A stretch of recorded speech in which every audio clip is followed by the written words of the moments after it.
හරි. සුබ දවසක් සියලු දෙනාටම.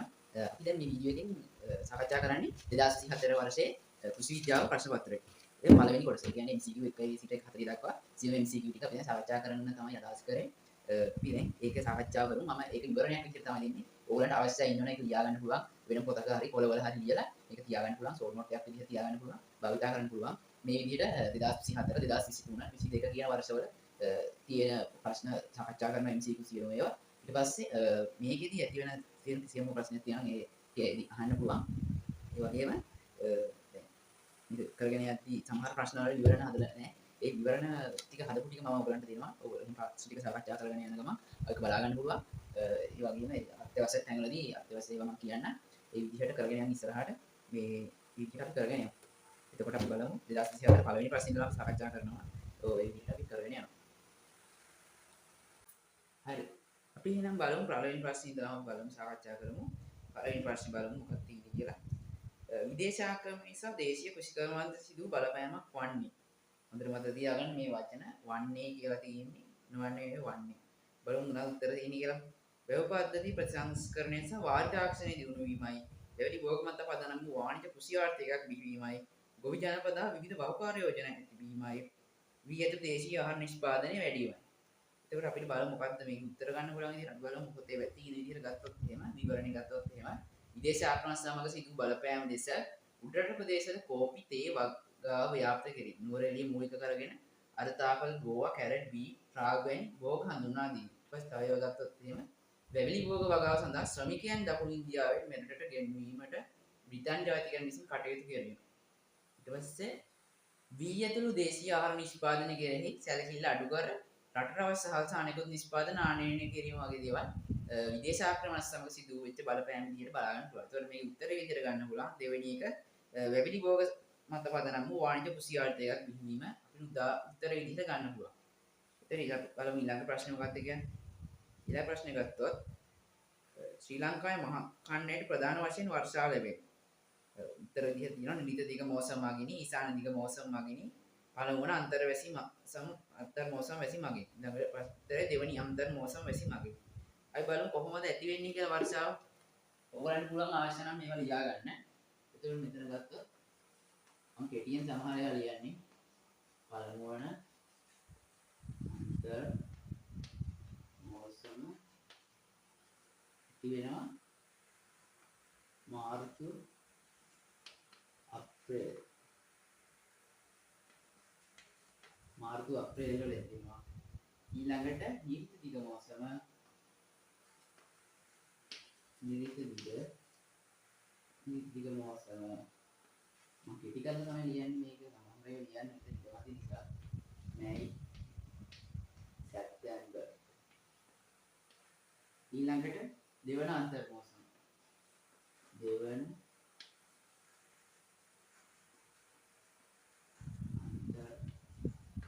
මෝසම ගත්තා. දෙවන අන්තර් මෝසම කියන්නේ ඔක්තෝබර් නොවැම්බර්. ඊළඟට ඊසාන දිග මෝසම ගත්තොත්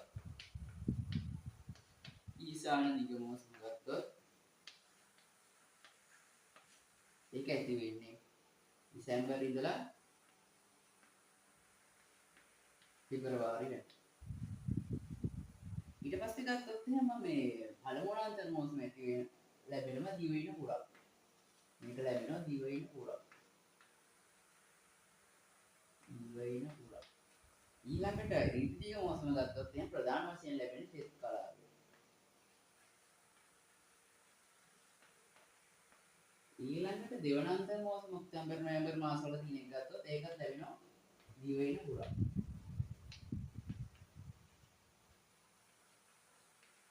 ඊළඟට ඊසාන දිග මෝසම දෙසැම්බර් පෙබරවාරි තියෙන එක ගත්තොත් එහෙම වැඩිපුරම ලැබෙන්නේ වියලි කලාපය. ප්‍රධාන වශයෙන් ලැබෙන්නේ වියලි කලාපය. හරි ඊට පස්සේ බැලුවොත් එහෙම යල කන්නේට අයත් වෙන පළමු වන අන්තර් මෝසමයි නිරිත දිග මෝසමයි. ඒ දෙක අපි ගත්තොත් එහෙම මේ විදිහට ලියා ගන්න පුළුවන් වලට යල කියලා මෙතන ලියලා දැයි ඊළඟට දෙවන අන්තර් මෝසමයි ඊසාන දිග මෝසමයි එකතු වෙලා හැදෙනවා මහා කන්නේ. ඊළඟ මොකද්ද මෙතන උත්තර විදිහට ගන්න ප්‍රශ්නේ සරයක් කියමු බලන්න. ශ්‍රී ලංකාවේ මහා කන්නයට ප්‍රධාන වශයෙන් වර්ෂාව ලැබෙනුයි. ශ්‍රී ලංකාවේ මහා කන්නයට ප්‍රධාන වශයෙන් ශ්‍රී ලංකාවේ මහා කන්නයට ප්‍රධාන වශයෙන් ලැබෙන්නේ ඊශාන්‍ය දිග මෝසම් මගින්. අපි බලමු ඊළඟ ප්‍රශ්නේ මොකක්ද තියෙන්නේ කියලා. ඒ විදිහට තමයි උත්තරේ. උත්තරේ දෙවෙනි උත්තරේ. ඔයාලට මොකක් හරි මෙතන උත්තරේ සම්බන්ධ මොකක් හරි ප්‍රශ්නයක් තියෙනවා නම් බලන්න 10 වසරේ පොතේ 25 වෙනි පිටුව පොඩ්ඩක් බැලුවොත් එහෙම ඒ ප්‍රශ්නෙට උත්තරේ ගන්න පුළුවන්. ඊළඟ ප්‍රශ්නේ බලමු තුන්වෙනි එක. වැඩි ආලෝක තීව්‍රතාවයක් ක්‍රිය කරන භෝග පමණක් ඇති වර්ණය තෝරන්න. මොකද්ද වැඩි ආලෝකතාවයක් තියෙන ක්‍රිය කරන භෝග පමණක් තියෙන වර්ණය? පළවෙනි එක ගත්තොත් වී හා කෝපි, දෙවෙනි එක ගත්තොත් කොකෝවා හා කෝපි, තුන්වෙනි එක ගත්තොත් මිරිස් හා බටු, ඊළඟ ගත්තොත් මිරිස් හා ගාමිරිස්. ඊළඟට ගත්තොත් එහෙම මේක අපි මකාගමු.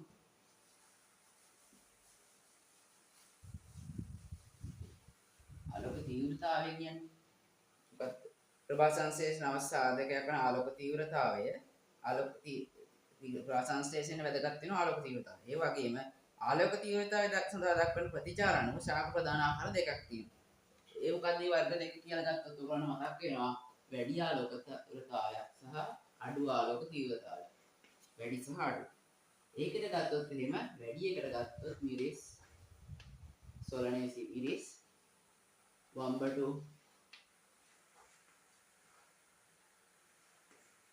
වී වගේ භෝග ගන්න පුළුවන්. ඊළඟට අඩු ආලෝක තීව්‍රතාවයක් කැමති භෝග විදිහට ඇන්තෝරියම් මම දැන් මෙතන කියන්නේ ඇන්තෝරියම් ඊළඟට ඕකීඩ්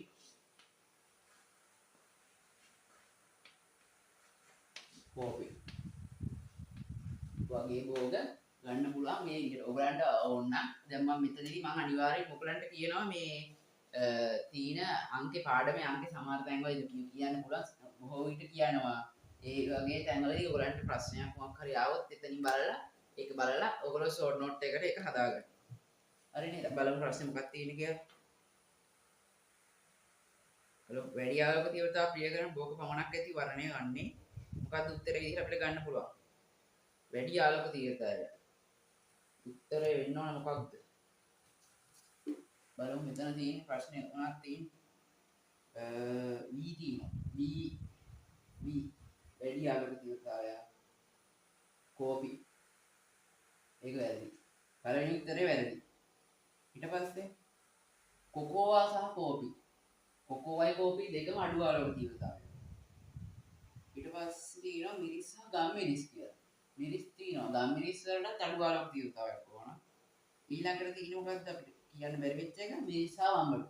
මිරිස් සහ වම්බටු. ඒක උත්තරේ විදිහට අපිට ගන්න පුළුවන්. උත්තරේ අංක 3 මිරිස් සහ වම්බටු. ඔන්න ඔතන උත්තරේ තියෙන තැන වෙන්නේ 10 වසරේ පොතේ 28 වෙනි පිටුව බැලුවොත් ඔයගලන්ට ඒකේ උත්තරේ ගන්න පුළුවන්. ඊළඟ බලමු ඊළඟ ප්‍රශ්නේ.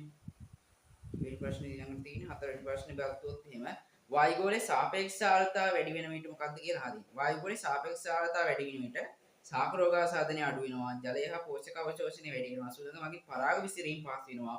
දඬු කැවලි වල මුල් හට ගැනීම හොඳින් සිද්ධ වෙනවා.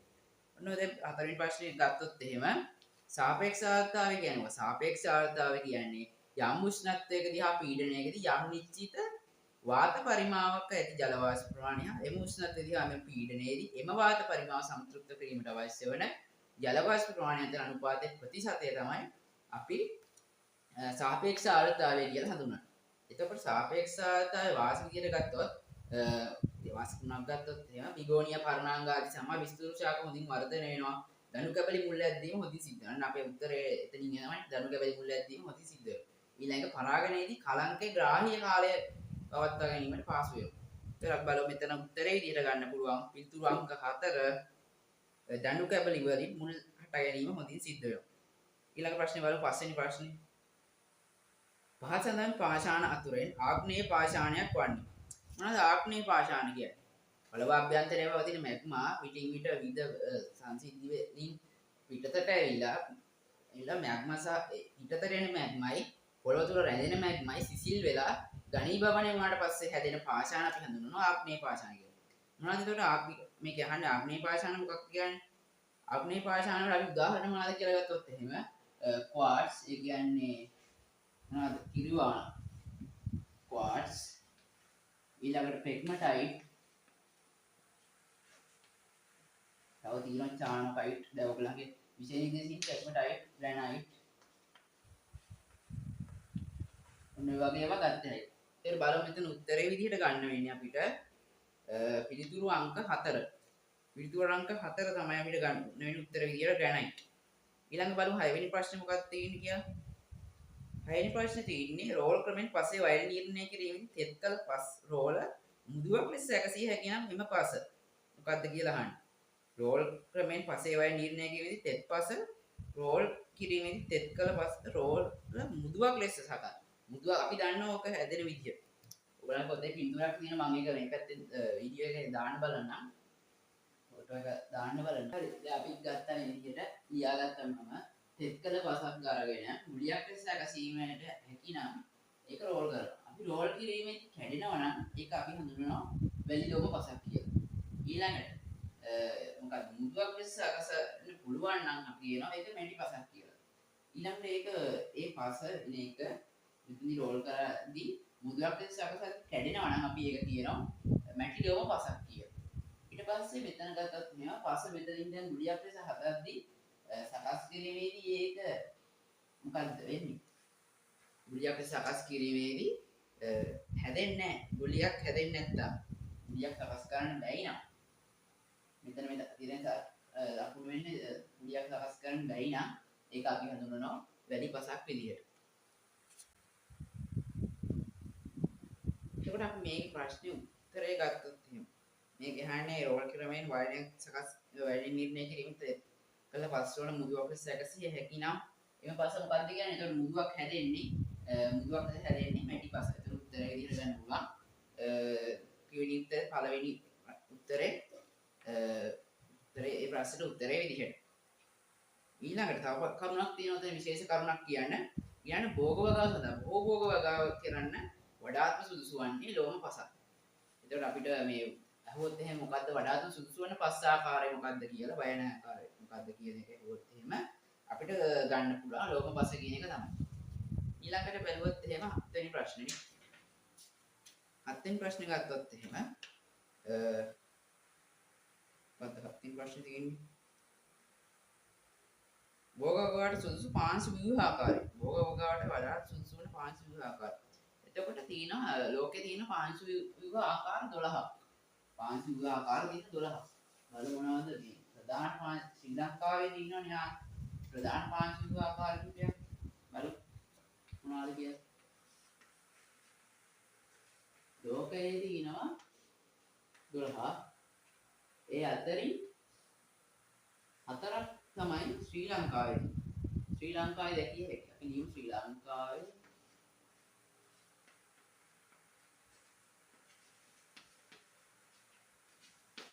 දැකිය ශ්‍රී ලංකාවේ දැකිය හැකි කියන එක ගත්තොත් පළවෙනි එක ගත්තොත් එහෙම කණිකාමය. පළවෙනි ව්‍යුහ ආකාරය තමයි කණිකාමය. ඊළඟ ආකාරය ගත්තොත් එහෙම ස්තම්භික.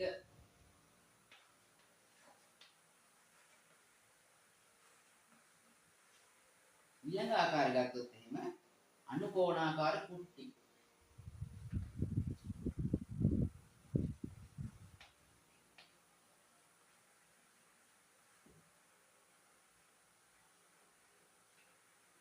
ඊළඟ ගත්තොත් එහෙම කැටිති.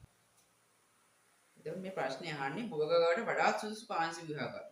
මොකද්ද මෙතන උත්තර අතරේ තියෙන්නේ? උත්තර මොනවද තියෙන්නේ බලමු. තනි කණිකා, ස්තම්භික, අනුකෝණාකාර කුට්ටි, කැටිති. ඉතින් අපිට මේ උත්තරේ ගන්න පුළුවන්, විදිහට ගන්න පුළුවන්. තව එකක් තියෙනවා. උත්තරේ විදිහට අපිට ගන්න පුළුවන් කැටිති. දැන් ආකාර හතරක් තියෙනවා. කණිකාමී, ස්තම්භික, අනුකෝණාකාර කුට්ටි, කැටිති කියලා ප්‍රධාන ආකාර හතරක් තියෙනවා. ඒ ආකාර හතරෙන් උත්තරේ විදිහට අපිට මේ ප්‍රශ්නේ ගන්න පුළුවන්. කැටිති තමයි භෝගගාවට වඩාත් සුදුසු වෙන පාංශු ව්‍යුහ ආකාරය. කැටිති සහිත පස්සට ප්‍රශස්ත ඇතුළේ ජලය හා වාතය රඳවා ගන්න පුළුවන්. ඒ වගේම ජල වාහනේ මනා ජල වාහනයක් තියෙනවා. ඒ නිසා භෝගවලට වඩා සුසු වෙනවා. එතකොට ඒක උත්තරේ විදිහට අපිට ගන්න පුළුවන්. උත්තරේ 4. එතකොට පොතේ තියෙන අංක විදිහට ගත්තොත් එහෙම 10 වසරේ පොතේ 48 වෙනි පිටුව බැලුවොත් එහෙම ඔයගලන්ට ඒ උත්තරේ ගන්න පුළුවන්. ඊළඟ ගත්තොත් එහෙම පාංශු ශාරීතාව ඇතිවීමට හේතුවක් වන්නේ. මොනවද පාංශු ශාරීතාව ඇති වෙන්න හේතු මොනවද? පාංශු ශාරීතාවය කියන්නේ මොකද්ද? පස්සේ තියෙන බාෂ්පීකතාවය. එතකොට ශාරීතාවයේදී ශාරී පස්සල pH අගය 7.3ට වඩා වැඩි අගයක් ගන්නවා. ඒ වගේම වර්ෂාපතන එහා ඇතුළු කාන්දු වීම ඉන්ෆිල්ට්‍රේෂන් කියන එක අඩු ශුෂ්ක ප්‍රදේශවල ශාරී පස්සල හමු වෙනවා. ශාරී පස්සල pH අගය අපි ගත්තොත් එහෙම අන්න ඒ වගේ දේවල් ඕගොල්ලෝගේ අර ෂෝට් නෝට් එකට ගන්න. ශාරී පසක pH අගය 7.3යි මොකද ආමික පසක pH අගය 6.5ට වඩා අඩු කියන එක. ඊළඟට වර්ෂාපතන ඇතුළු කාන්දු වීම අඩු ශුෂ්ක ප්‍රදේශවල ශාරී පස් හමු වෙනවා. මොකද්ද පාංශු ශාරීතාවයට හේතු? පාංශක් ජනනය වීමේදී එහි මාතෘ පාෂණය මගින් පසර Na2CO3 ඒ කියන්නේ සෝඩියම් කාබනේට් NaCO3 ඊට පස්සේ ඒ වගේ ඒවා එකතු වුණාට පස්සේ සෝඩියම් බයිකාබනේට් සෝඩියම් කාබනේට් ඒ වගේ දේවල් එකතු වුණාට පස්සේ පසට ශාරීය වෙනවා. ඊළඟ ලවණ සහිත වාරි ජලය මගින් පසට සෝඩියම් කාබනේට් එකතු වෙනවා.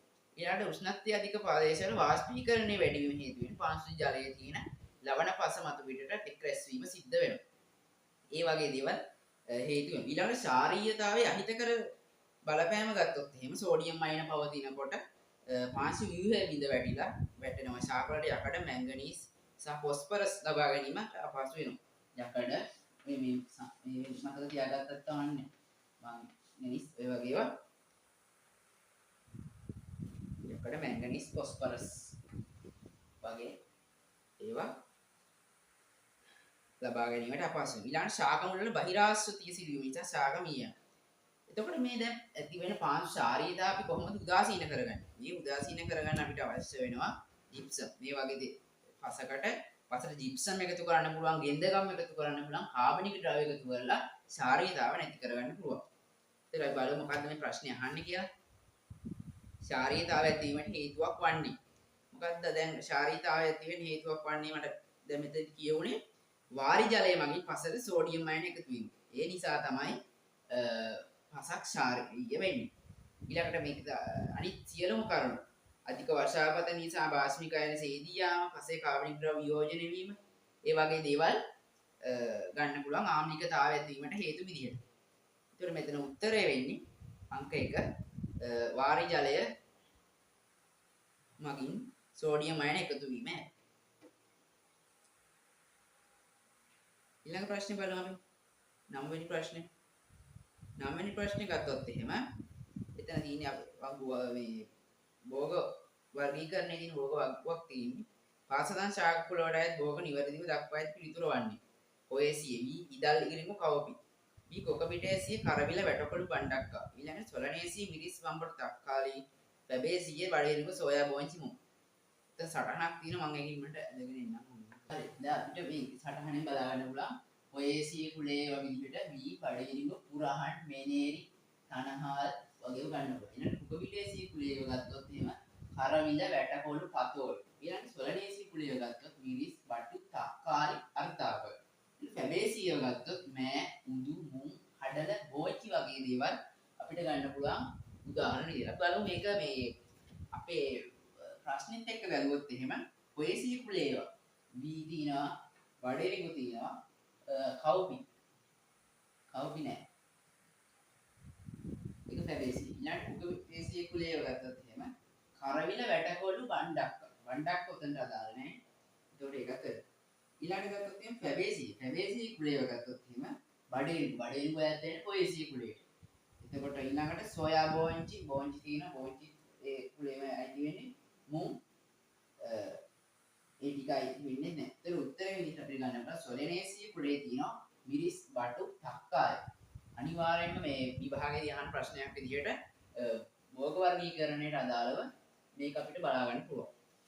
එතකොට මේක උත්තරේ විදිහට ගන්න පුළුවන් වෙන්නේ පිළිතුරු අංක 3. උත්තරේ තියෙන පිටුව විදිහට අපිට ගන්න පුළුවන් 10 වෙනි 10 වසර පොතේ 63 වෙනි පිටුව බැලුවොත් එහෙම ඔයාලට මේකේ උත්තරේ ගන්න පුළුවන්. ඊළඟ ප්‍රශ්නේ බලමු. ඊළඟ ප්‍රශ්නේ බැලුවොත් එහෙම හැටිනාකුල හැඩලෑලි නගුල ජපාන් පරිවර්තන නගුල යන කෘෂි උපකරණ උත්තර තියෙන ප්‍රාථමික විම සැකසීම යොදා ගන්න අතර යන්ත්‍ර බලයෙන් ක්‍රියා කරවයි. ද්විතීයික විම සැකසීම යොදා ගන්න අතර සත්ත්ව බලයෙන් ක්‍රියා කරවයි. අතුරු වැද්දියාම සඳහා යොදා ගන්න අතර මිනිස් බලයෙන් ක්‍රියා කරවයි. ප්‍රාථමික විම සැකසීම යොදා ගන්න අතර සත්ත්ව බලයෙන් ක්‍රියා කරවයි. එතකොට මොකද්ද මෙතන අපිට මේක සම්බන්ධව ගන්න පුළුවන් වෙන්නේ? මේ නගුල් වර්ග අපි දන්නවා නගුල කියලා තිබ්බොත් එහෙම ඒක අනිවාර්යෙන් ප්‍රාථමික විම සැකසීමට අයිති වෙනවා. එතකොට බලමු කොහොමද ඒක තියෙන්නේ කියලා. අපි මේ තුන ලියාගෙන ඉස්සෙල්ලා එතකොට අපිට මේක වර්ගීකරණය කරගන්න පුළුවන්. ඔයගොල්ලෝ ඒ විදිහට පුරුදු වෙන්න විභාගට ගිහිල්ලා කරන්න නම් වෙලාවදී ඒ වුණාට පුරුදු වෙන්නේ මේ විදිහට කරගන්න. දැක ගමන් අඳුර ගන්න පුළුවන් වෙනවා උත්තර. මොකක්ද?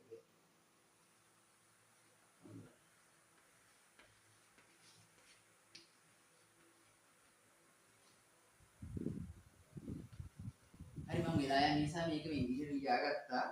බලමු මේක දැන් දෙන්නකුල මේ ටික ගත්තොත් එහෙනම් මේ සේරම මම කිව්වා ප්‍රාථමික විම සැකසීම.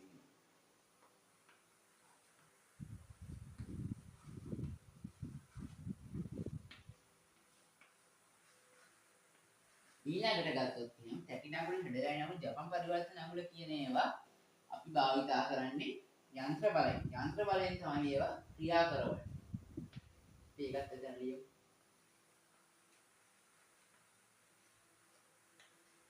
මේ වගේ වාක්‍ය ප්‍රශ්න ටිකක් ප්‍රකාශ තියෙනවා.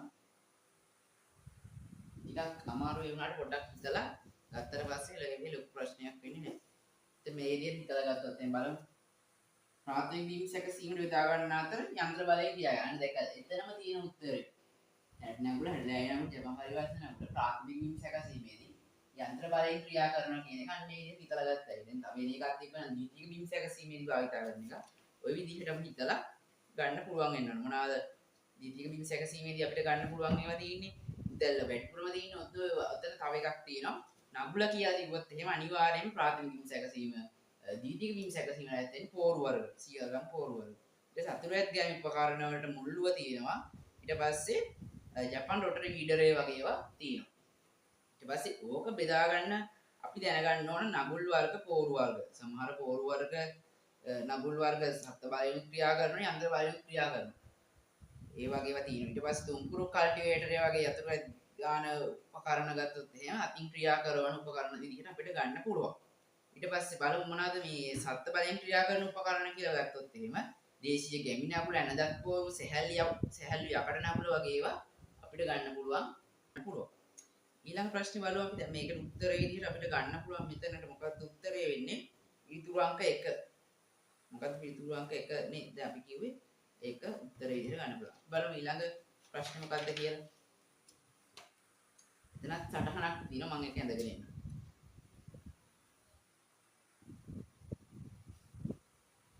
හරි මේ විදිහට තමයි රූප සටහන තියෙන්නේ. එතකොට මෙතන A තියෙනවා A B D ඔය එකම ඔයගොල්ලන් බලන්න පොතේ 10 වසරේ පොතේ 62 වෙනි පිටුව බැලුවත් එහෙනම් මේ රූප සටහන දකින්න පුළුවන්. ඒකෙදි බලන්න දැන් අපි මේක රූප සටහන නම් කරමුකෝ මේ විදිහට මෙහෙම. මෙතන තියෙන්නේ A එකේ ඩයමීටර් කියලා තියෙන්නේ. ඊට පස්සේ D 1 මීටර බලමු උත්තර ටික ඉස්සෙල්ලා මේක තියෙන්නේ බලන්න. පළවෙනි එකේ තියෙන්නේ 100යි. ඊට පස්සේ B තියෙන්නේ 5යි. ඊට පස්සේ C ගත්තොත් එහෙම උත්තරේ විදිහට ගන්න පුළුවන්. C මෙතන පල්ලෙහා පොළ මට්ටමේ ඉඳ 30යි කියලා ගන්න පුළුවන්. ඊට පස්සේ D ගන්න පුළුවන්. D කියන්නේ මේ ටික පස් තියෙන මට්ටම ගත්තොත් තවන් මිශ්‍රණයේ තියෙන මට්ටම තමයි B කියන්නේ. එතකොට D කියන්නේ පස්. තවන් මිශ්‍රණයකට එක අනුපාතයක් අරගෙන මේක මිශ්‍රණය හදාගන්න. ඒක ඊට පස්සේ මෙතන D කොටස පස් තියෙන කොටස ප්‍රමාණය වෙන්නේ පස් තියෙන කොටස 30යි. 10යි. එතනට 10ක් යනවා. එතන මේ විදිහට උත්තරේ තියෙන එක ගත්තොත් එහෙම උත්තරේ අංක 4 අපිට ගන්න පුළුවන් 100යි 5යි 30යි 10යි කියලා තියෙන එක. එතන අපිට උත්තරේ විදිහට ගන්න පුළුවන්. ඊළඟ ප්‍රශ්නේ බලමු. තවන් වල නිතර වැදෙන දියමලං කෑම රෝගයක රෝග කාරකයක්. තවන්න නිතරම හැදෙන දියවලන් කැමරා වගේ රෝගකාරකයක්. අපි බලමු පොඩ්ඩක් මෙතන මොකද්ද මේ මම සටහනක් තියෙන එක ඇඳගෙන ඉන්න පොඩ්ඩක් ඉන්න.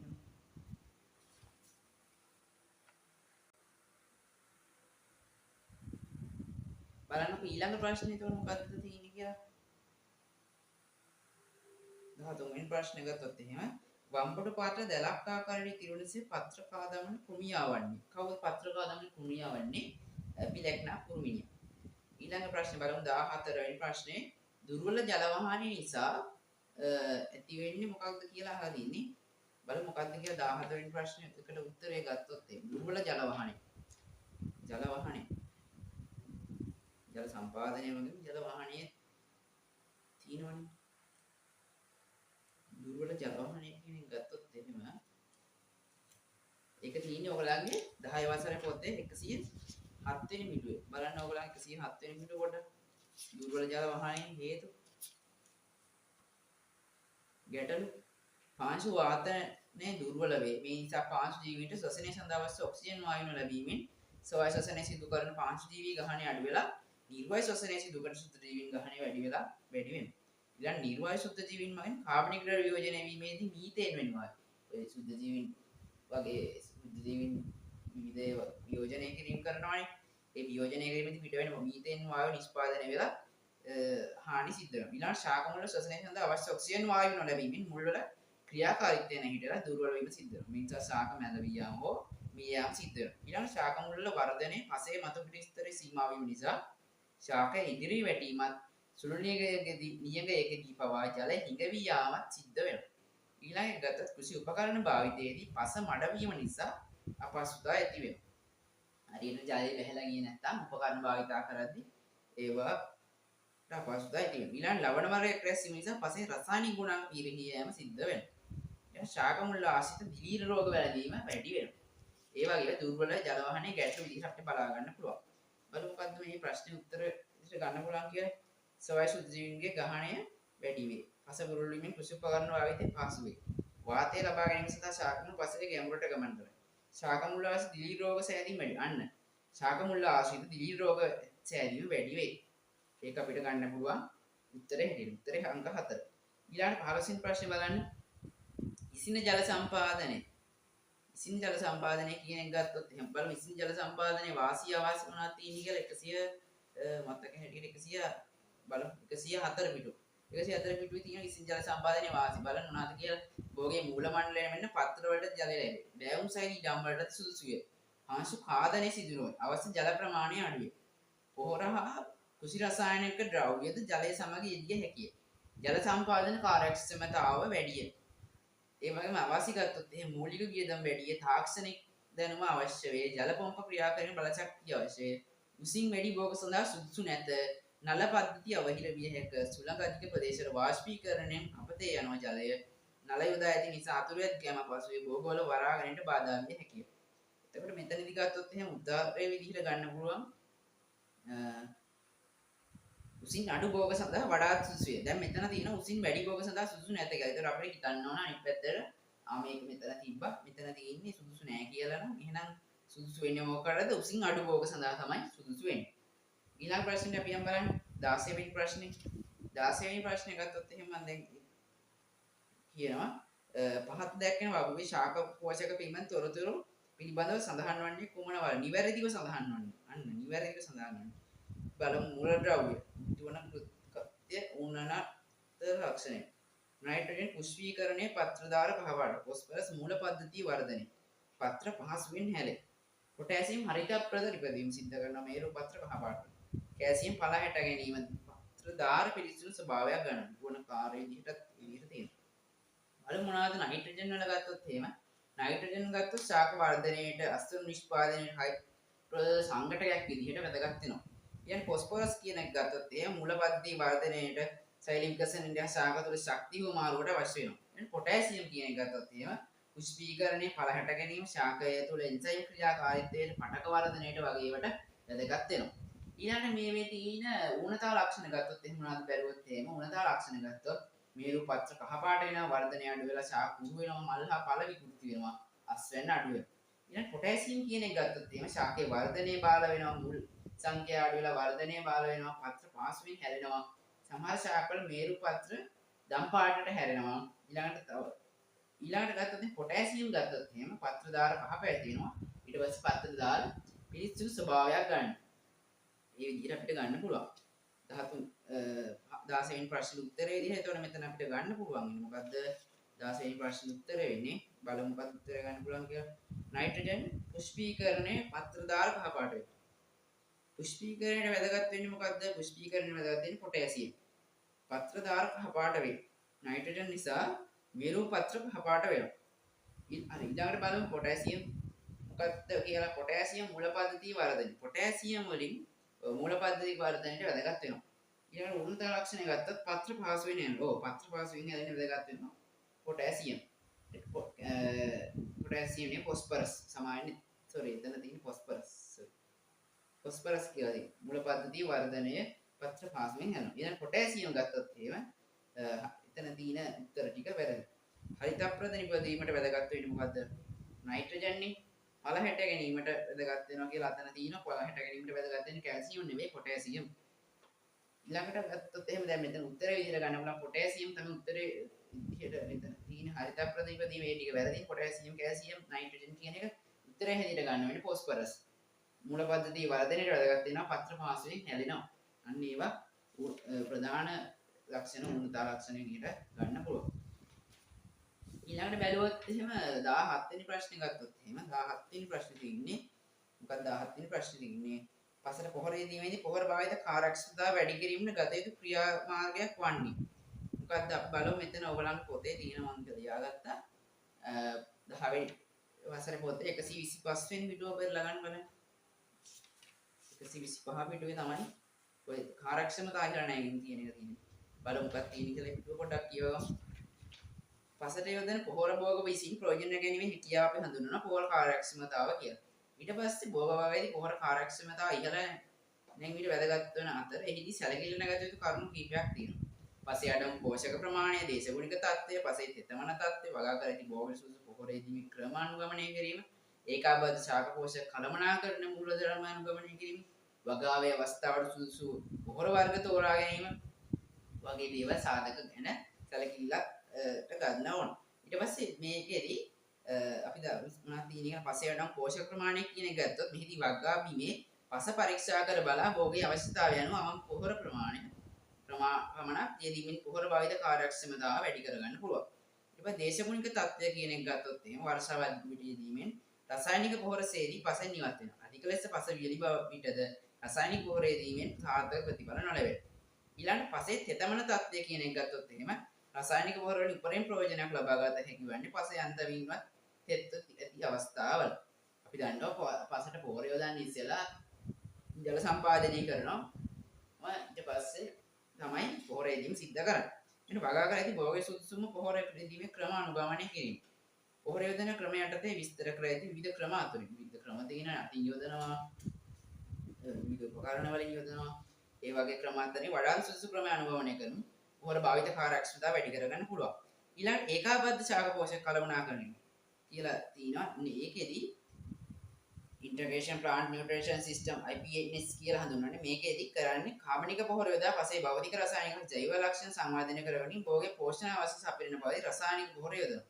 කාබනික ද්‍රව්‍ය මගින් පමණක් භෝගවල අවශ්‍ය මහා පෝෂක ප්‍රමාණය සැපේම අපහසු හින්දා තමයි රසායනික පෝෂක දාලා භෝගවලට අවශ්‍ය විදිහට ඒක හදාගන්න. ඉතින් කාබනික ද්‍රව්‍ය නිසා පසේ කෙටායන මොමල් දායතාව වැඩි වෙන බැරි රසායනික පොහොරේ ලැබෙන පෝෂක අයන පාංශු කලිත සංකීර්ණය තුල හොඳින් රඳවා තබා ගැනීම සිද්ධ වෙනවා. මේ විදිහට මේ වෙනවා. ඊට පස්සේ ගත්තොත් එහෙනම් වගාවේ සුදුසු පොහොර වර්ග තෝරා ගැනීම කියන එක ගත්තොත් එහෙනම් පොහොර වර්ගයේ තෝරා ගන්න කෙටි කායින භෝග වලට ගන්නවා බිග් කායින භෝග කියලා වර්ග දෙකක් තියෙනවානේ. අන්න ඒකේ කෙටි කායින භෝග කියනවාද ඒ රෝල් භෝග වගේ ඒවා. බිග් කායින භෝග කියන්නේ වැවිලි භෝග, පළතුරු භෝග, විශාල ශාක. ඊළඟ මූලික ඒකෙදී කෙටි කායින භෝග වලට ගන්න එක බිග් කායින භෝග වලට ගන්න එක අපි කොටස් දෙකකට බෙදෙනවා. තවත් කොටස් දෙකකට මූලික පොහොර යෙදීම සහ මතුපිට පොහොර යෙදීම කියලා කොටස් දෙකක් තියෙනවා. මූලික පොහොර යෙදීම කියන එක දිගත්තොත් කාබනික පොහොර යොදනවා. NP කියන පෝෂක තුනම අඩංගු මිශ්‍රණයක් තමයි යොදන්නේ. ඊට පස්සේ භෝගයේ මුළු ෆොස්ෆරස් අවශ්‍යතාවයම එකවර යොදනු ලබනවා. ඒ සඳහා ත්‍රිත්ව සුපර් ෆොස්ෆේට් භාවිතා කරනවා. ඊට පස්සේ මතුපිට පොහොර යෙදීම කියන එක ගත්තොත් එහෙනම් කාබනික පොහොර තමයි දාන්නේ. නයිට්‍රජන් හා පොස්ෆරස් අඩංගු මිශ්‍රණය පමණක් යොදනවා. සමහර භෝග වගා කිරීමේදී පැලවැවෙන විට ප්‍රථම මතපිට යෙදීමට නයිට්‍රජන් අඩංගු පොහොරක් භාවිත කරනවා. උදාහරණයක් විදිහට අපිට බලන්න පුළුවන් යූරියා. ඊට පස්සේ කෙරෙන මතපිට යෙදීම් වලදී නයිට්‍රජන් හා පොටෑසියම් යන පෝෂක දෙකම අඩංගු පොහොර භාවිත කරනවා මතපිට පොහොර යෙදීම සිද්ධ කරනවා. ඊට පස්සේ මුළු අවස්ථාවේම කුඩා ප්‍රමාණ වශයෙන් වරින් වර යෙදීම වඩාත් ඵලදායී වෙනවා. ඊළඟ දිව්කාලීන භෝග ගත්තොත් එහෙම වෙඩි භෝග පළතුරු වගේ ඒවා ගත්තොත් එහෙම මූලික පොහොර යෙදීම කියන එක ගත්තොත් කාබනික පොහොර තමයි යොදන්නේ. නයිට්‍රජන් ෆොස්ෆරස් පොටෑසියම් පෝෂක තුන වඩාම මිශ්‍රණයක් යොදනවා. ඒ කලින් කියපු ෆොස්ෆරස් ලබා දීම සඳහා රොක් ෆොස්ෆේට් තමයි භාවිතය සුදුසු වෙන්නේ. භෝගයේ ෆොස්ෆරස් අවශ්‍යතාව වරින් වර සපයීම සිද්ධ කරනවා. ඊළඟ මතපිට පොහොර යෙදීම ගත්තොත් එහෙම දිව්කාලීන භෝගවල කණීය ගත්තොත් එහෙම මතපිට පොහොර යෙදීම ගත්තොත් එහෙම කාබනික පොහොර යෙදන තමයි යොදන්නේ. නයිට්‍රජන් ෆොස්ෆරස් සහ පොටෑසියම් කියන පෝෂක තුන වඩා මිශ්‍රණයක් යොදනවා. භෝගයේ වර්ධන කාලයේදී පළදරන කාලය සසදන විට වැඩි නයිට්‍රජන් පොහොර ප්‍රමාණයක් යොදන්න ඕන. ඊළඟ භෝගවල පළදරන කාලයේදී වර්ධන අවධියේදී යෙදූ ප්‍රමාණයට වඩා වැඩි පොටෑසියම් ප්‍රමාණයක් යෙදෙන්න ඕන. භෝගයට අවශ්‍ය මුළු පොහොර ප්‍රමාණය එකවර යෙදීමට වඩා කුඩා කොටස් වශයෙන් වරින් වර යෙදීම ඵලදායී වෙනවා. එකවර යෙදීමේදී සාන්ද්‍රණය වැඩි වීමෙන් ශාක මිය යන්න පුළුවන්. පොර සේදී යාමටද ඉඩ තියෙනවා. මේ විදිහට ඒක බලා ගන්න පුළුවන්. අපි බලමු ඊට පස්සේ විදිහට ඒක ගොඩක් තියෙනවා. අපි දැන් ඊතර විස්තර විශ්ලේෂණය බලමු. පසර පොහොර යෙදීමේදී පොහොර භාවිත කාර්යක්ෂමතාව වැඩි කිරීමට ගත යුතු ක්‍රියා මාර්ගයක් වන්නේ මොකක්ද? ශාකයේ මුල ස්පර්ශ වශයෙන් පොහොර යෙදීම පස්සේ අන්තිම තෙත්ත පතින විට පොහොර යෙදීමෙන් ඩොලමයිට් සම මිශ්‍ර කර පොහොර යෙදීමෙන් නිර්දේශ ප්‍රමාණයට වඩා වැඩිපුර පොහොර යෙදීම. ඉතින් අපිට මෙතන උත්තරේ විදිහට ගන්න පුළුවන්. අංක 2 උත්තරේ විදිහට ගන්න පුළුවන්. පස්සේ අන්තිමේ තෙත්ත පවතින විට පොහොර යෙදීම. ඊළඟ ප්‍රශ්නට යන්න අපි ඊළඟට 18 වෙනි ප්‍රශ්නේ ගත්තොත් එහෙනම් පාසඳාන බලපෑටි අතරින් වාර්ෂික බලපෑටියක් වන්නේ කලාඳුරු ගඳපාණේ ඇත්තටි මොන්න කොළඹියේ. බලමු මේක මෙතන සටහනක් තියෙන මොනක ලියාගෙන ඉන්න පොඩ්ඩක් ඉන්නකො. හරි දැන් අපි ගත්තොත් එහෙම ජීවිත කාලය අනුව බලපෑටි වර්ග කරන වාර්ෂික බහුවාර්ෂික කියලා. එතකොට වාර්ෂික කියන්නේ එක් වර්ෂයක් තුළ ඊට අඩු කාලයක ජීවන චක්‍රය සම්පූර්ණ කරනවා නම් ඒක සම්පූර්ණ කළා මිය යනවා අපි කියනවා වාර්ෂික කියලා. එතකොට අපි ඒවට උදාහරණ විදිහට කුක්කුමේනියා මොන්න කුඩුම්බිය ගන්න පුළුවන්. මම දැන් පාවිච්චි කරපු ඉස්සර පාවිච්චි කරපු ක්‍රමයක් තියෙනවා. ඒකෙදී අපි පාවිච්චි කරේ වාර්ෂික කුප්ප මොනර කියලා මතක තියාගත්තා. මතක තියාගන්න ක්‍රමෙදී මේ කිසි තේරුමක් නැහැ. ඒ වුණාට ඉතින් ඒක අර මතක තියාගන්න විදිහට නිකන් හදාගන්න පුළුවන් මොනවද නැත්නම් උඹට ගියාම සමහර අයකට මතක් වෙන්නේ ඒ වුණාට හදිස්සියකදීවත් මතක ආවොත් කියලා පාවිච්චි කරන්න පුළුවන්. වාර්ෂික කුප්ප මොනර වාර්ෂික කුප්පමේනියා මොනර කුඩුම්බිය. ඊට බහුවාර්ෂික කියන එක ගත්තොත් ඉතින් බහුවාර්ෂිකෙන් ජීවන චක්‍රය සම්පූර්ණ කිරීමට වර්ෂයකට වඩා වැඩි කාලයක් යනවා නම් අපි කියන බහුවාර්ෂික කියලා. ඒ උත්තර උදාහරණ විදිහට ඇත්ත අඩි ඇටවරා කලාඳුරු ගඳ. ඒක ගත්තොත් බහුවට ඇතා ගඳ කාලා. බහුව කියන එකෙන් බහුවාර්ෂික කියනවා. ඇත්ත අඩි කියන එකෙන් ඇතා කියන එක ඇත්ත අඩි කියන එක කියවෙනවා. ඇට කියන එකෙන් ඇටවරා කියලා කියවෙනවා. ගඳ කියන එකෙන් ගඳපාන කියන එක කියවෙනවා. මේක නිකන් උදාහරණයක්. මේ විදිහට අපිට මතක තියාගන්න පුළුවන් ওই ප්‍රශ්නෙට උත්තරේ ගන්න විදිහ ගත්තොත් එහෙනම් මෙතන දැන් මේ ප්‍රශ්නේ අහන්නේ මොකද්ද? පාසදාන බලපෑඩිය අතරින් වාර්ෂික බලපෑඩියක් වන්නේ. මොකක්ද මතක් වෙන්න ඕනේ වාර්ෂික බලපෑඩිය.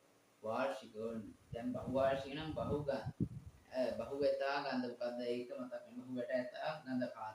ඒක වාර්ෂික නම් වාර්ෂික කුප්ප මොනර. දැන් මොකද්ද වාර්ෂික කුප්ප මොනර උතන තියෙනවද? කලාඳුරු ගන්ධපාන ඇත්තඩි කියන තුනම බහුවට ඇතා ගඳ කාල කියන එකට ගත්තා. ඊට පස්සේ වාර්ෂික කියන එක ගත්තොත් උතන තියෙන මොන කුඩුම්බියනේ වාර්ෂික කුප්ප මොනර කියන එක අපිට එතන මොනර කුඩුම්බිය එක ගන්න බලමු උත්තරේ විදිහට අංක 4. ඊට උත්තරේනේ මොනර කුඩුම්බිය. ඊළඟට සොලනේසිය කුඩේ භෝග වලට බහුල වැන්දෙන බැක්ටීරියා රෝගය මොකද්ද කියලා අහලා තියෙනවා 19. හිටු මැරීම සොලනේසිය කුකොබෙටීසිය කුඩ වලට බහුල වැන්දෙන රෝගය. රෝග කාර්යයක් යවෙන්නේ සියුඩෝමනාස්. අපි එතන කලින් සාකච්ඡා කරද්දී එතන කිව්වා.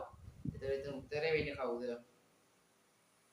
හිටු මැරීම කියන එක තමයි 19 වෙනි උත්තරේට ප්‍රශ්නෙට උත්තරය විදිහට ගන්න පුළුවන්. ඊළඟ ප්‍රශ්නේ ගත්තොත් වී ප්‍රේතයක වයස තීරණය කරන්නේ ගොයම් පැලෑටි කුමන අවධිය පදනම් කරගෙන. කුමන අවධිය පදනම් කරගෙනද කියලා තමයි අහලා තියෙන්නේ. එතකොට B ප්‍රභේදයකව ලෙස තීරණය වන්නේ වර්ධක අවධිය තීරණය කර පදනම් කරගෙන.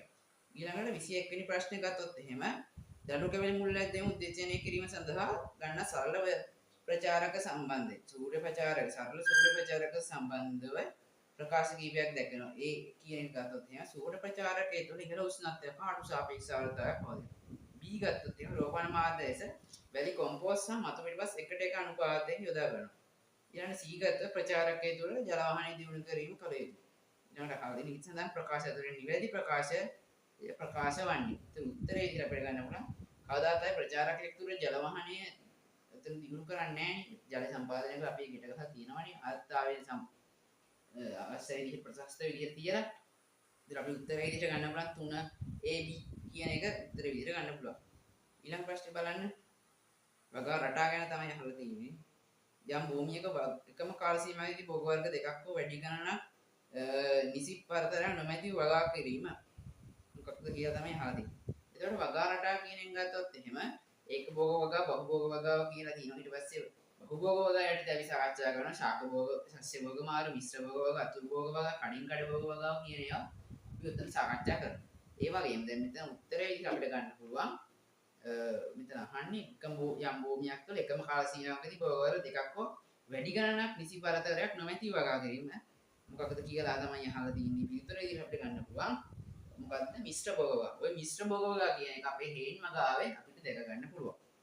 ඊළඟ බලමු 23 වෙනි ප්‍රශ්න ගත්තොත් එහෙම දෙවන ශාකයේ වායු වත්තු බැඳීම මගින් අත්තක මුල්ලද්දවා ගැනීමට අපේක්ෂා කළ ශිෂ්‍යයෙකු විසින් එම අත්තක් සෙන්ටිමීටර් 2 පමණ පොතු වලයක් ඉවත් කර එම ස්ථානයේ මුල්ලද්ද වන මාධ්‍ය තබා ජලය දමා මාධ්‍ය විදිහට කොහොබත් වගේ දේවල් ගන්න දමා පොලිතීන් කොලයක් ඔතා බඳින ලදී. මෙහිදී පොතු වලල් ඉවත් කරන ලද්දේ එම ස්ථාන ජලය වැඩි කුඩි ඉවත් වන නිසා ශාකයේ වැඩියෙන් ජල අවශෝෂණයට පෙළඹීමටය එම අත්තේ නිපදව ආහාර ශාක වෙනත් කොටස් කරා ගෙන යාම අවහිර කිරීමටය පොත්ත තුනේම අත්තේ ඉහළ කොටසට ජලය ගමන් කිරීම බාධා කිරීමට මුල් බද්ධවාගත් පස්සේ මාත්ත මව ශාකයෙන් වෙන් කර ගැනීම ආසු කර ගැනීමට. එතකොට මෙතන උත්තරේ විදිහට ගන්න විවරණයක් විදිහට ගත්තොත් එහෙම පොදු වල ඉවත් කිරීම මගින් අපේක්ෂා කරන්නේ මොකද්ද? එම ස්ථානයේ ෆ්ලෝයම් පටක ඉවත් කිරීම මගින් එමත්තේ පාසල නිපදෙන ආහාර ශාකයේ වෙනත් ස්ථානයකට ගමන් කිරීම වළක්වලා ඒ කරනවා. එතකොට ඒකෙන් වෙන්නේ ආහාර එකතු වෙලා එතන මුල් ඇද්දීම උත්තේජනයක් සිද්ධ වෙනවා. ඒ විදිහට එතන අපි උත්තේජනය කර ගැනීම සිද්ධ කරනවා. ඒතර උත්තරේ විදිහට අපිට එතන ගන්න පුළුවන් වෙන්නේ මොකද්ද? උත්තරේ 23 වෙනි ප්‍රශ්නේ දෙවෙනි තමයි අපිට ගන්න වෙන්නේ මාත්‍යේ නිපදවූ ආහාර ශාකයේ වෙනත් කොටස් කරගෙන යාම අවහිර කිරීමට. ඊළඟ 24 වෙනි ප්‍රශ්නේ ගත්තොත් 24 වෙනි ප්‍රශ්නේ නිර්වාංශ වගාවේදී පෝෂණ මාධ්‍යයක් ලෙස යොදාගත හැකි ද්‍රව්‍යයක් වන්නේ කොහොබත්තේ පිළිසු 10 ඇල්බර්ට් ද්‍රාවණය වැඩි. අපි දන්නවා ඇල්බර්ට් ද්‍රාවණය තමයි බහුල වශයෙන් භාවිතා කරන්නේ නිර්වාංශ වගාවේ. 25 වෙනි ප්‍රශ්නේ රූප සටහනක් තියෙනවා මම හදගෙන ඉන්නම් ඔයගොල්ලෝ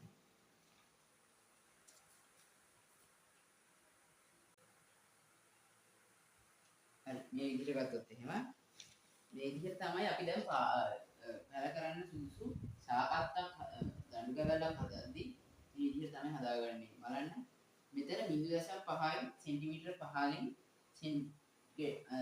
එතන අංශක 45ක් ගානකව පල්ලයට කපනවා. මුල්ල ඒකෙන් අපිට ගන්න පුළුවන් මුල්ලදී ක්ෂේත්‍රඵලය වැඩි කරගන්න අපිට ඒක පහසුවක් වෙනවා.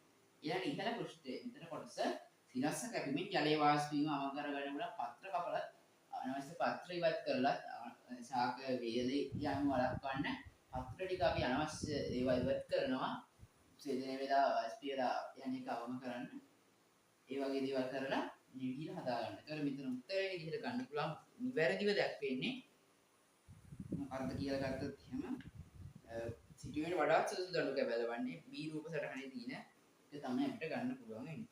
ඊළඟ මෙතන ඊළඟ 26 වෙනි ප්‍රශ්නේ ගත්තොත් පටල රෝපණ සම්බන්ධ පහත් සඳහන් ප්‍රකාශ අතුරින් අසත්‍ය ප්‍රකාශය වන්නේ. අසත්‍ය ප්‍රකාශය කියන ගත්තොත් එහෙනම් මොනවාද බලමු ප්‍රකාශ තියෙන පටක රෝපණය වගේ රෝගී මෞෂාකයක් වුවද නිරෝගී පැල ලබා ගන්න. අපි දන්නවා නිරෝගී රෝගියෙකුගෙන් උනත් නිරෝගී පැල ලබා ගන්න පුළුවන් පටක රෝපණය වගේ. ඊළඟට අනෙකුත් ප්‍රජානකමකට වඩා වැඩි පැල සංඛ්‍යාවක් පටක රෝපණය නිපදවා ගන්න පුළුවන්.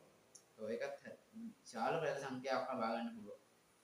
ඊළඟට පටක රෝපිත පැල කටුක පරිසරවලට වෘතුන. අපි දන්නවා කටුක පරිසර විද්‍යාගාර තත්ත්වවලදී හදලා මේවා පරිසර වලට පුරුදු කරත් සමහර වෙලාවල් වලට හැදෙන්නේ නැහැ. මොකද පරිසර වලට ඒවා ලොකු වශයෙන් හුරුවක් වෙන්නේ නැති නිසා. ඊළඟට පටකරෝපිත පැල ගබඩා කිරීම සහ ප්‍රවාහනය කිරීම පහසුයි. ඇත්තටම ඒවා ගබඩා කරන්න ප්‍රවාහනය කරන්නත් පහසුයි. ඉතින් අපිට උත්තරේ ඉදිරි අසත්‍ය ප්‍රකාශ ඉදිරිය ගන්න ඕන පටකරෝපිත පැල කටක පරිසර වලට ඔරොත්තු දෙයි. ඊළඟ 27 වෙනි ප්‍රශ්නේ ගත්තොත් එහෙම 27 ප්‍රශ්න ගත්තොත් එහෙනම් මේරීමේ අවධිය අනුව සිටෝමීටර් ගන්නා දණු කැබලි වර්ග කරනු ලැබේ. සිටෝමීටර් ගන්නා දණු කැබලි වර්ග නම් ලා දණු කැබලි වර්ගය මොකක්ද කියලා තමයි අහන්නේ. උත්තරේ විදිහට අපිට ගන්න පුළුවන්. බත්තල කෝලියාස් ඉන්නලා කියන ඒවා ලා දණු කැබලි තමයි භාවිතා කරන්නේ. තව මොනවද ඒ වගේ භාවිතා කරන කියලා ඒවා ගත්තොත් එහෙම. ඊළඟට බැලුවොත් එහෙම ලා දණු අපටි අවධියේදී ගත්තොත් එහෙම ලක්ෂණ ගත්තොත් එහෙම කඳකොළ පැහැතිය පත්‍ර ඇත වර්ධක හෝමෝන සාපේක්ෂව වැඩි සංචිතාහාර සාපේක්ෂව අඩුයි. ඒතකොට සිටිවිලි සුසු භෝග විදියට බත්තල කෝලියාස් ඉන්නල වගේව ගන්න පුළුවන්. ඊළඟ අඩදල දඬු මධ්‍යස්ථ ලෙස මේරු අවධියව ගත්තොත් එහෙම කඳකොළ පැහැති හෝ මදක් දුරු පැහැති විය හැකිය. පත්‍ර ඇත වර්ධක හෝමෝන සංචිතාහාර මධ්‍යස්ථ වෙත රෝස ප්‍රෝටන් වගේ ඒවා උදාහරණ විදියට ගන්න පුළුවන්. ඊළඟ දඬු කියන එක ගත්තොත් වඩාත් මේරු අවධියක ඉන ගත්තොත් එහෙම තද දුඹුරු පැහැතිය පත්‍ර හැලී ගොස් ඇත වර්ධක හෝමෝන් සාපේක්ෂව අඩුවේ සංචිතාහාර සාපේක්ෂව වැඩිය. උදාහරණ විදිහට ගන්න නම් බෝගන්විලා මඤ්ඤොක්ක වද වගේ ශාක. එතකොට මෙතන උදාහරණ විදිහට බතල කෝලියස් ඉන්නලා කියන එක අපිට ගන්න පුළුවන්.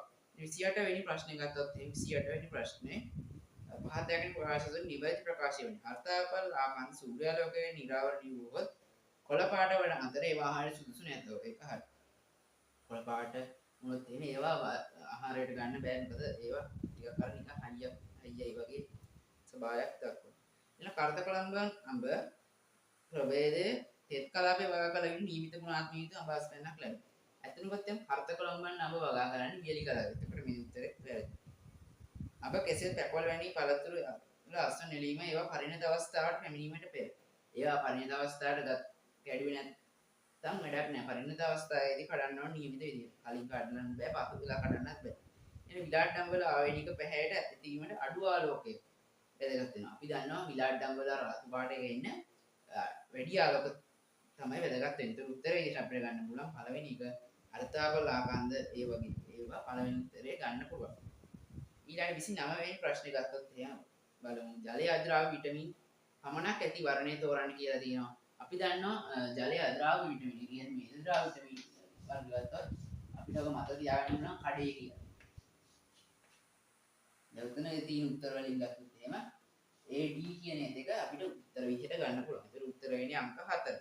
ඊළඟට ආහාර නරක්වීම කෙරෙහි බලපාන භෞතික සාධක කියලා තියෙනවා. මොනවාද භෞතික සාධක? ආහාර නරක්වීම කෙරෙහි බලපාන භෞතික සාධක මොනවාද කියලා ගත්තොත් එහෙම යාන්ත්‍රික හානි, තාපය, පීඩනය, ආලෝකය, තෙතමනය, ආගන්තුක ද්‍රව්‍ය වගේ ඒවා බලපාන. එතකොට මෙතන උත්තරේ විදිහට අපිට ගන්න පුළුවන් වෙන්නේ මොකද්ද? ආලෝකයේ භෞතික සාධකයක් විදිහට බලපාන. උත්තරේ අංක 3. උෂ්ණත්වය පාලනය මගින් ආහාර පරිරක්ෂණ සිදු කරන ක්‍රමයක් වන්නේ මොකද්ද කියලා අහලා තිනවා. උෂ්ණත්වය පාලනය කරමින් කරන පාලන ක්‍රමයක් වෙන්නේ පැස්චරීකරණය. ඊළඟ උඩරට ගෙවපල සාර්ථකව ඇති කරන ලබන උසස් කිරි නිෂ්පාදන. උසස් කිරි නිෂ්පාදන වෙන කළු සහ සුදු පොළි සහිත විශාල දේයක් සහිත සහ විශාල බුරුල්ලක් සහිත ගව වර්ගයක. මොකද්ද මේකට උත්තරේ වෙන්නේ? බලමු.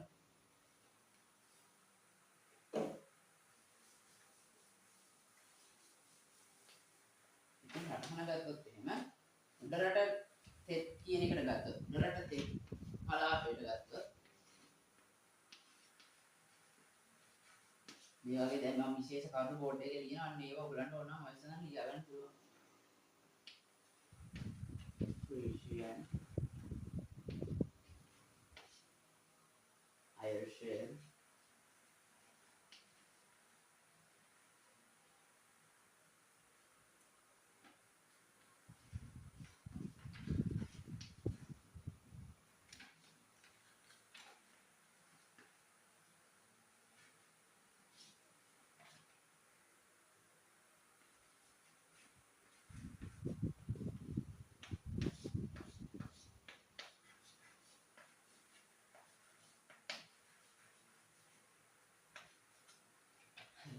ඔය විදිහට ගන්න පුළුවන් යුරෝපීය ගව වර්ග අපිට බෙදන්න පුළුවන් රටතේ මැද රටතේ තියෙන කලාප පිටින ඇසර ඒමි සෙට් කියන දෙවුණු වර්ගයක් ඒමි සෙට් කියන්නේ ඒ වගේ ඒවා එතෙන්ට ගන්න පුළුවන් රටතේ තියෙන මැද රටතේ තියෙන ජර්සි ඒමි සෙට් කියන ගන්න පුළුවන් ඊළඟට මෙතනදී දැන් ගන්න පුළුවන් වෙන්නේ උඩරට ගොවිපළ වලට එක්තරා අපි උඩරට ගොවිපළ වලට වැදගත් වෙන්නේ වැඩිපුරම බලා කරන්නේ යුරෝපීය ගව වර්ග උඩරට වයිතා කරන්නේ උත්තරේ ක්‍රිස්තියන් ගන්න පුළුවන් උත්තරේ ක්‍රිස්තියන් ඊළඟට කිරි දෙනුන්ගේ ගර්භණී අවධියේදී අවසාන මාස දෙක තුළ කිරි දොන්නු ලැබේ මෙම කාලය හඳුන්වන්නේ වියලි කාලය කියලා. එහෙනම් මොකද්ද මේ වියලි කාලය කියන්නේ? වියලි කාලය තුළදී පැට වගේ වර්ධනය 3න් 2ක් පමණ සිද්ධ වෙනවා. ඒක නිසා වැඩි වශයෙන් පෝෂණයක් ලබා දෙනවා. නමුත් මේකෙදී කොච්චර පෝෂණ ලැබුවත් කලලේ වර්ධනයත් එක්ක ආමාශය හැකිලෙනවා. ඒක නිසා ගන්න පුළුවන් ආහාර ප්‍රමාණය අඩු වෙනවා. ඒක නිසා මේ කාලයේදී මොකද්ද පෝෂණයෙන් වැඩි ආහාර හොඳින් ජීර්ණය සිද්ධ වෙන ඉක්මනින් හොඳින් ජීර්ණය වෙන ගුණාත්මක තුනන සැපීම අපි සිද්ධ කරන්න ඕන. එතකොට මෙතන උත්තරේ එළියට ගන්න පුළුවන් වියලි කාලයේ වශයෙන්. දැන් 34 ගත්තොත් එහෙනම් කුකුළු ගොවිපළක පැටවුන ආහාර නොගැනීම, ලේ මිශ්‍ර පාචනය, මලානිකා උදාසීන බව, සතුන් විශාල ප්‍රමාණයක් මිය යාමේ ලක්ෂණ දක්වනවා. එම සතුන්ට වැළඳිය සැලකිය හැකි රෝගයක් වන්නේ මොකක්ද කියලා හදන 34 වෙනි ප්‍රශ්න උත්තරේ විදිහට අපිට ගන්න පුළුවන්. මේ රෝගය වෙන්නේ මේ රෝග ලක්ෂණ වෙන්නේ කොක්සිඩියෝසිස්. ඊළඟ 35 ගත්තොත් එහෙම ගවින්ගේ කිරිුණු රෝගය ඇතිවීමට හේතුවක් වන්නේ කුමක්ද කියන එක අහලා තිනවා. මොකක්ද මෙතන උත්තරේ ඉදිරියට ගන්න පුළුවන්. කිරි සමග ශරීරයේ කැල්සියම් ඉවත් වීම. ඊළඟ ප්‍රශ්නේ ගත්තොත් එහෙම 36 වෙනි ප්‍රශ්නේ ගත්තොත් එහෙම ගව පැටවුන් පෝෂණය කිරීම පිළිබඳ ප්‍රකාශ කිහිපයක් පහළ දැක්වේ. පැටව උපදී මුල් දින 3 තුලදී පැටවුන්ට ප්‍රමාණවත් පරිදි මුල් කිරි ලබා දිය යුතුය. කිරි වර්ණ තුර පැටවුන් සමූහ කොටුවල ඇති කල යුතුය. කිරි වර්ණ විට පැටවාගේ බර උපත් බරමෙන් දෙගුණයක් විය යුතුය. ඊට ප්‍රධාන ප්‍රකාශ තුළින් නිවැරදි වනුයේ. මේක මොකක්ද නිවැරදි වනුයේ කියලා අහන්නේ? සමූහ කොටුවල නෙමෙයි දාන්නේ වෙන්වෙන්ව තමයි කොටුවල ඇති කරන්නේ. මේ සිද්ධ කරන්නේ. ඒක උත්තරේ ඉර ගන්න පුළුවන්. 3 A හා C කියන උත්තරේ අපිට ගන්න පුළුවන්. 37 ගත්තොත් එම් ශිෂ්‍යයෙක් විසින් දිනක් වයසේදී කුකුල් පැටවුන් 12ක් මිලදී කියන කිකිලියක සමග රැක බලා ගැනීම සලස්වන ලද. මෙහිදී කිකිලියගෙන් බලාපොරොත්තු වෙන ප්‍රධාන කාර්යය වෙන්නේ මොකක්ද කියලා අහලා තිනවා. උත්තරය ඉදිරියට ගන්න පුළුවන් පැටවුන්ට අවශ්‍ය වෙන උණුසුම ලබා දීම තමයි ඒ කිකිලියගෙන් බලාපොරොත්තු වෙන්නේ. ඊළඟ 38 ගත්තොත් එහෙනම් විවිධ හේතු නිසා බීජ සුද්ධතාවය ඇති වෙනවා. පැපොල් තකාහිය බැල්දොඩ යම්මන බීජ සුද්ධතාවයට හේතු වන්නේ මොකක්ද කියලා අහලා තිනවා. ඒතර මෙතන උත්තරය ඉදිරියට ගන්න නම් බීජ ආවරණයේ වරදක නිෂේධක පැවතීම තමයි හේතුවක් වෙන්නේ.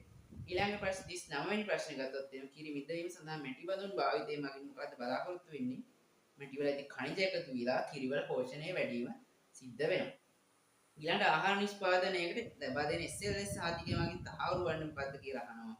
ඒ සෞඛ්‍ය ආරක්ෂිත වගකීම් සහ ගුණාත්මක ප්‍රමිතියකින් යුක්ත බවයි.